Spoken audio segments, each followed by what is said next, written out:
Hashama harka fuune daawwattoota BBM oduu har'aaf qindeeffannee Joonsinitti himaa an oduu waliin Kadir Nageessooti. Ajjechaan Oromiyaa bakkeewwan garagaraatti raawwatamaa turee fi raawwatamaa jiru ajajaa bulchiinsa mootummaa naannoo Oromiyaatii fi ajajaa olaanaa humna tikaa akka ta'e miseensota paarlaamaa fi caffee kan ta'an Hangaasaa Ibraahimii fi Taayyee Danda'a saaxilan. Abukaatoo fi gorsaa seeraa kan ta'e obbo Amansiisaa Addunyaa Sadaasa 21 bara 2014 akka lakkoofsa Habashaatti ganama sa'aatii 2 fi walakkaa erga qabamee kaasee waajjira poolisii Adaamaa ganda 18 jirutti badii tokko malee hidhamee argama. Itoophiyaa keessatti qorannoo wiixata darbe hanga dilbataatti taasifameen COVID namoota 22,321 irratti argamu ministeerri fayyaa ibsan.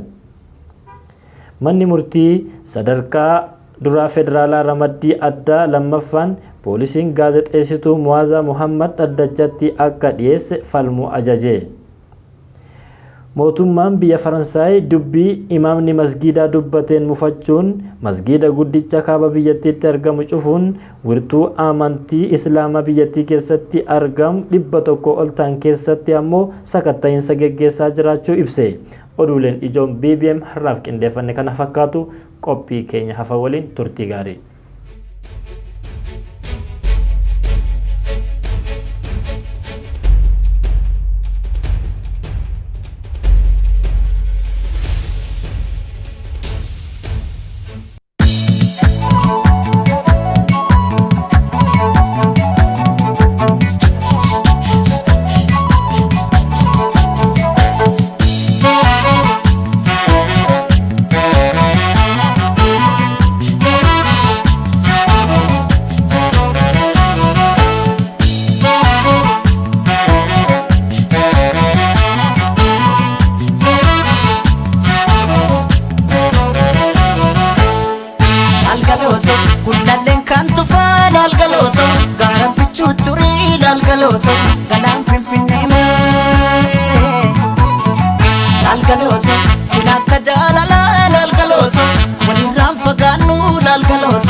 Digani gara sana gara digamu malle nu basan addaan baane nu addaan ba'u malle soretti ada sore irbani rabu sakabay sekani sesekani kan gargar nu baata anjarain